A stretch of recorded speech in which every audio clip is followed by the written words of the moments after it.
This video here is titled Creating a Database Link. In this video, we will learn how to create a link between two databases, so you can easily just log into one database and be able to access information of the other database. So it says here that a database link is a connection between two physical database servers that allows the client to access them as one logical database. So this is saying that the link enables you to log into one database and remotely access objects of another database. You can just use the link, reference the link, and be able to access information of another database. So this is basically what a link enables you to do.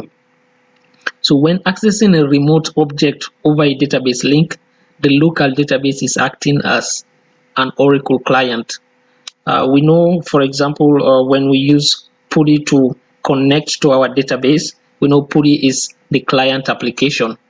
So that is, we are still maybe editing or doing anything in our database, but we can only access our database through the client, which is PuTTY. So this is saying now here that the database that you are logged into is serving as the client application for the database that you are referencing, the one you are remotely accessing information from. So to access a database, you have steps that you have to follow. You have to make sure certain criteria are met before you can successfully create a database link. So I have 6 steps here that I've listed that you should make sure are properly taken care of for you to have successful database link. So the first step is you have to make sure the host name and IP address of each VM of each virtual machine is present in the etc host file of the corresponding virtual machine. We will see this. And second is make sure both database listeners are configured and connecting properly.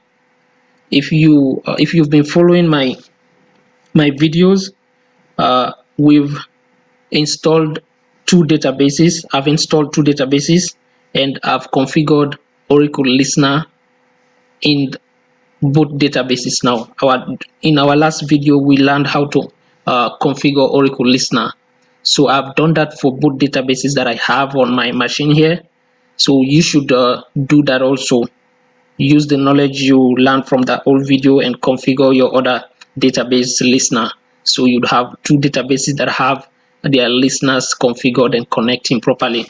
So the next step is you should further configure the TNS name.aura file. These files of both databases to include the information of each database and the corresponding one. So we will later in the video see how this is done. We will go into this TNS name.aura file and make sure the information that we have in that is referencing, that is described in one database, is present in the TNS aura file of the other database, because that's how the 2 databases will communicate. Like we said, it is the same scenario for the virtual machines. The IP address and host name of the one virtual machine should be present in the corresponding one. That's how they communicate. So it's the same with the databases also. So after configuring the TNS name.aura file, next is we have to do a TNS ping. We do this to confirm that this configuration was done properly. So after that, we will then execute the create database link command. We'll just execute that. We'll then execute the create database link command. So after that, we will then test if the link was created successfully. The way we know is if we are able to log into one database and access information from the other database. So let's see how this works. Let's start from the first step here. I've already done this. I just want to clarify. So I'll show you how the system is organized. So I want to make sure that my host name and IP address are present in both virtual machines. So minimize this here.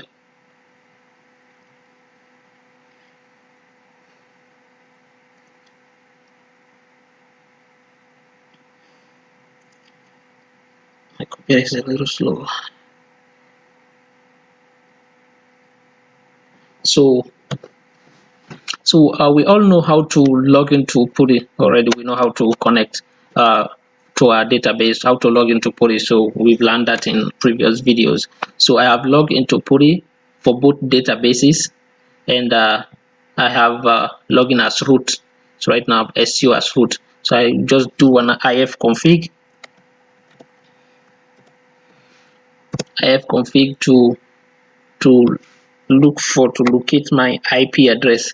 So you can see the IP address for this database, which is Oracle test. This database is 192.168.0.25. That's the IP address here. So if we do the same here,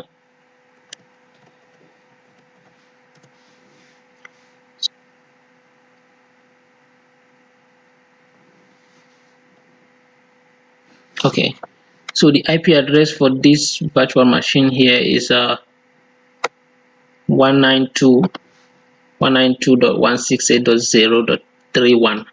So we've seen the two different IP addresses. This is 25 and this is 31. So now I will just navigate into the file, into the host file, and just confirm that the information is in there correctly.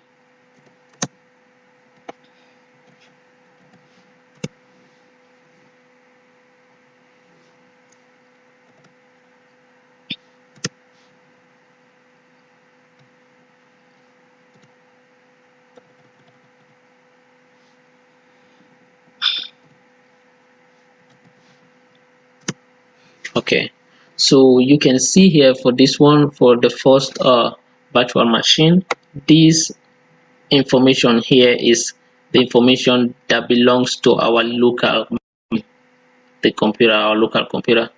This IP address here, we can see, we just viewed just now, is the IP address of this current machine, this one, that is its IP address 192.168.0.25, and this one here is the IP address of the corresponding machine, which is this one.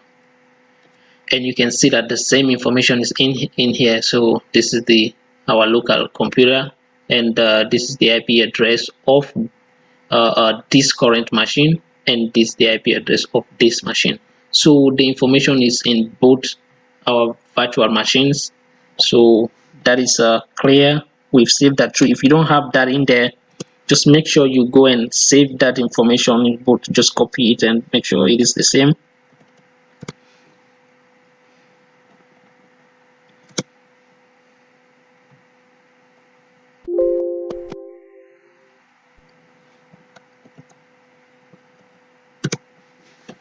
So make sure the information there is the same. So to prove that the machines are communicating, we know the IP addresses. So we just ping the IP addresses. So we ping the IP address for this one, which we know is 192.168.0.31. So if we do that, you will see that it is communicating with this machine. So I will just stop that. And if I do the same here, if I ping, so we know the IP address for this other machine is 25, it ends in 25. So I'll say 192.168.0.25. okay, you can see again that this machine is communicating. So the two virtual machines so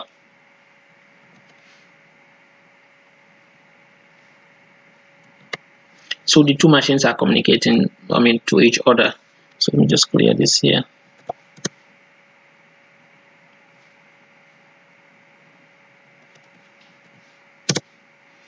Clear this. Okay, so the two machines are communicating. Our next step is according to here, so make sure both database listeners are configured and connecting properly. So we would also make sure that is the case. So how do we check that? We know we should the command. So first of all, we are logged in as root. We have to be logged in as Oracle to execute that command. So I'll just exit, because So I'm now logging as Oracle. So if I say lsnrctl reload, and then listener status. Okay, you see it says instance Oracle test status ready. So this listener is up and running and it is ready connecting my application to my database. So let me do the same here. Exit and just reload. Okay, then just do listener status. So you can see as well here it is status is ready and they are both running. So this is really good. Both our listeners are running. Let me just clear that.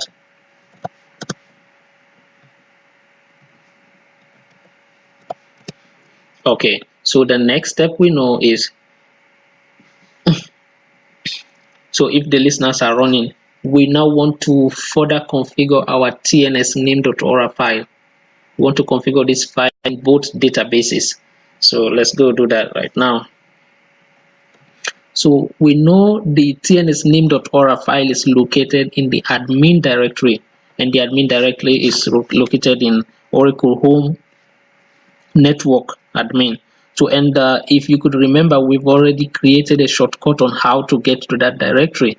So if you've not done that, just go ahead and do that. I have already created a shortcut for that here. It's tns underscore admin. So if I now ls here, you will see that I have the listener.aura file, sqlnet.aura, and tnsname.aura files, all of them in there. If I do the same here, if I cd to my tns underscore admin and just ls, you'll see that I have all the files in there. So we want to navigate into this tnsname.aura file and do some configuration in it. So I'll just vi into tns and do the same here. So vi. Okay, so this is, we know this is the information of the that is in the tnsname.aura. This is just describing the listener and the service name. So the first thing we do here is we copy this. If you remember, we use the two methods to to connect to the database, which was the local naming method and easy connect. So we want to make sure both of them will work here.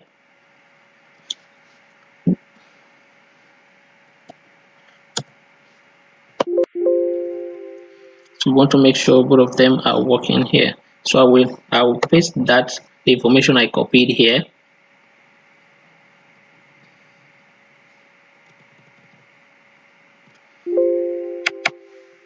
Okay, we needed this one.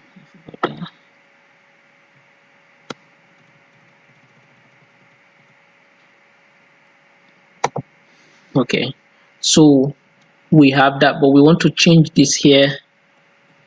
We want to just add .com. So we want to add, so we can connect using Oracle test, and we can also connect using Oracle test.com. So we will do the same here. Just copy this information here and then paste it. Okay, and again add .com here.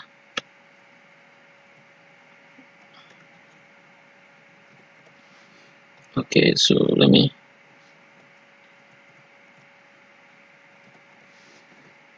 okay, So we have this now. We can connect with Oracle Test and oracletest.com, and we can also connect Oracle Dev and oracledev.com.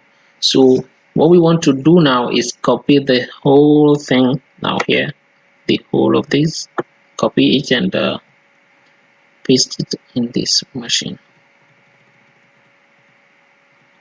So we want to paste it there.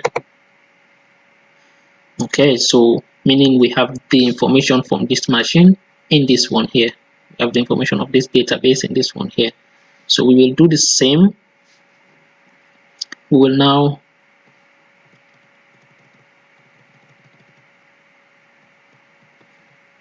again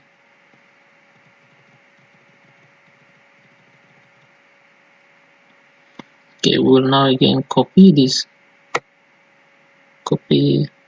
this information here and then paste that here again.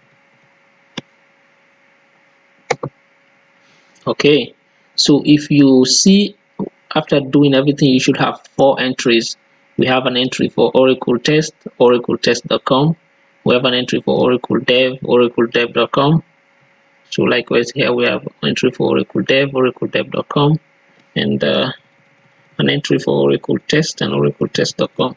So when that is done, we will just now save this file. That's all we need to do.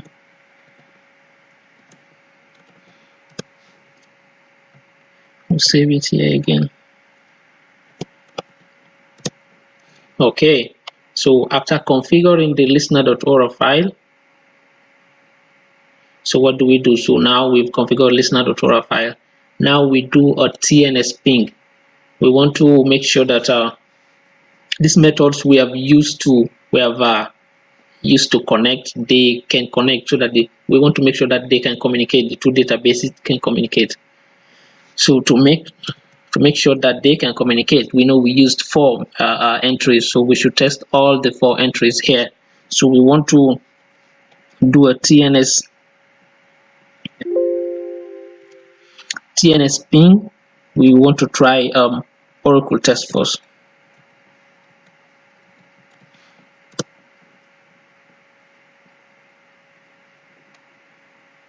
So you see it says use TNS name adapter to resolve the aliases, and it shows us all the how we got there, and it used 10 seconds to do that. So we will again TNS ping oracletest.com.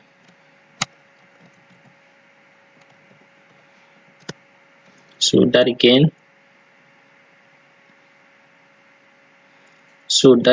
gives us, you see, you use TNS and that worked again. That one again is okay. So now we will try to communicate with this other machine. So we'll do TNS ping again. So now TNS ping Oracle Dev. So Oracle Dev again is working, is connecting. So and again we will TNS ping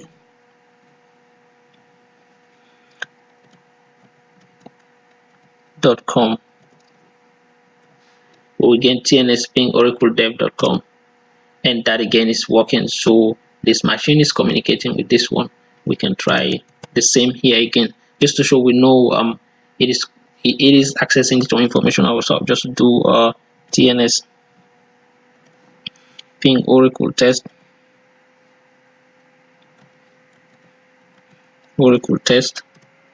so it is communicating with this one. So let's do oracletest.com.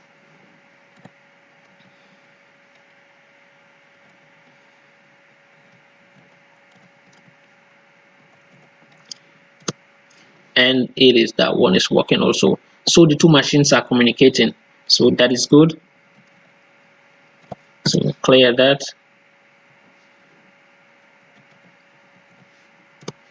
Okay, so our next step, after we made sure that the two machines are communicating by testing it using TNS ping, we want to now execute the create database link command. So I have the command saved here because I don't want to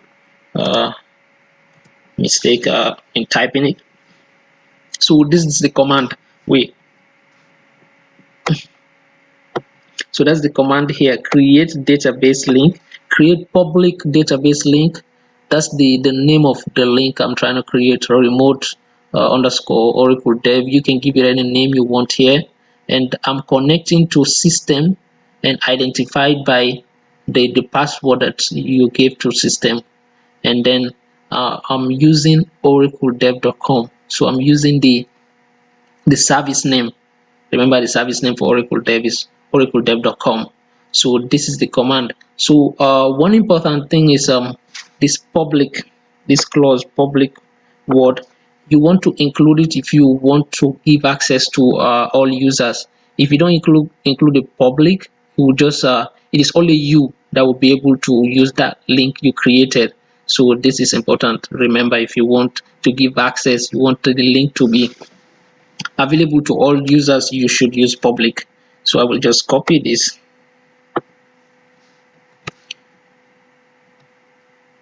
So I will copy this here and log into my database.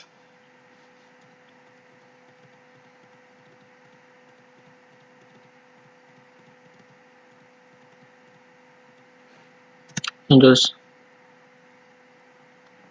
log into my database and then execute that command right there. So execute that, and okay. So you can see it says database link has been created. So database link has been created. So we have created the database link. If we want so after creating the database link, for you to prove that the database link has been created, you have to be able to connect to that database. You have to be able to access information from that database. So the way you prove that is you have we'll run this command: select name from $v$ database at our link name. So you select name from $v$ database at the link name you created. So remember, the link is remote underscore Oracle Dev. So execute that command.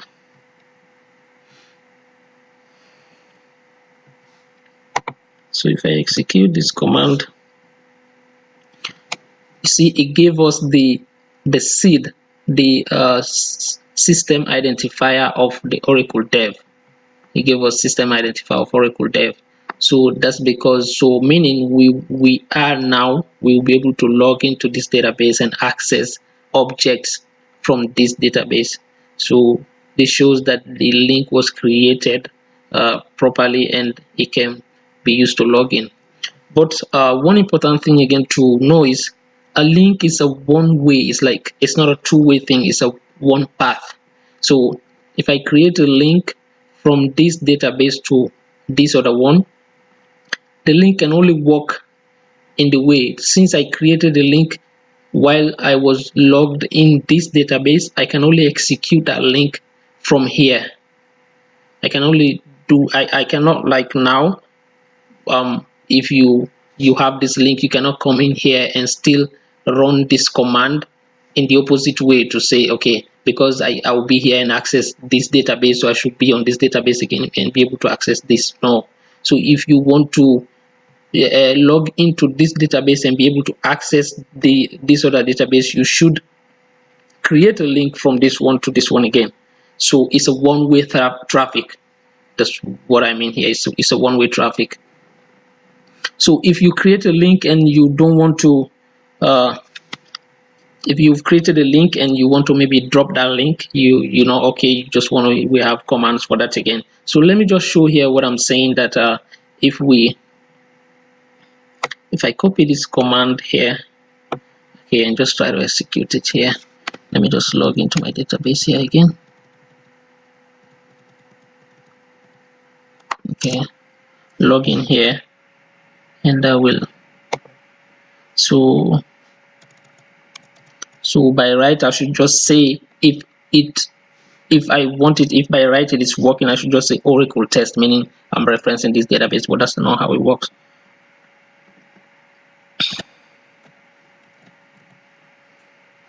But it will not work, you will see.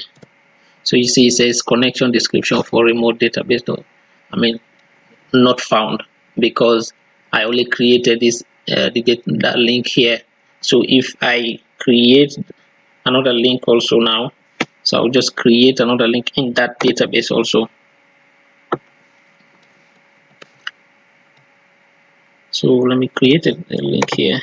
So you see this link is a create public database link remote. Now I'm linking Oracle test because I'm logged into Oracle dev. So connect to system identified by that using Oracle test. So just enter. So it has been created. So if I now execute this command here,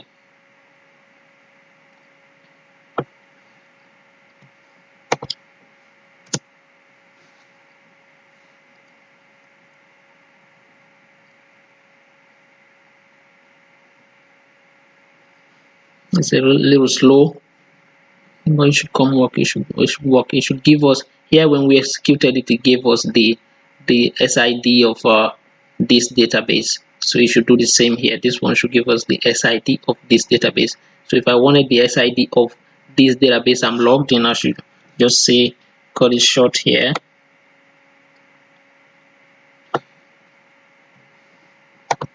So if I paste that, you see it gave me the SID of the current database I'm logged in.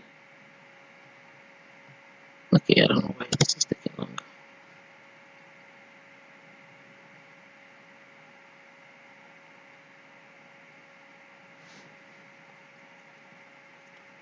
No, it's taking long, but yeah, but that's how. Okay, so now just to wrap up here, if we have created the database link and we want to drop that link, it's easy. That's the command drop public database link.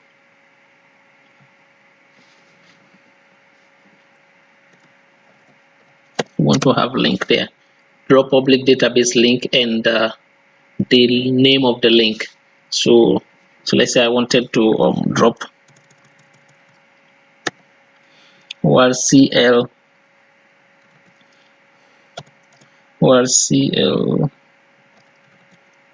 DEV, right? If I wanted to drop that, so I'll just copy this command here.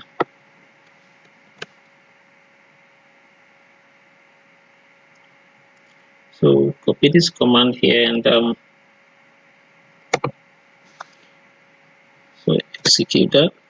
So the database link dropped.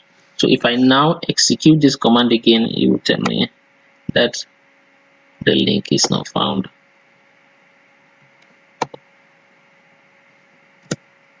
You see, connection description for remote database not found because I've dropped it. So that's how it works. So it's because I was working as well. But we've seen how to create links. So guys, that is all about creating a database link. We have different types of links. You can go and research about the types, but this is how you create a database link and drop it. So thank you for watching this video. Don't forget to leave comments and give a thumbs up if you like it, or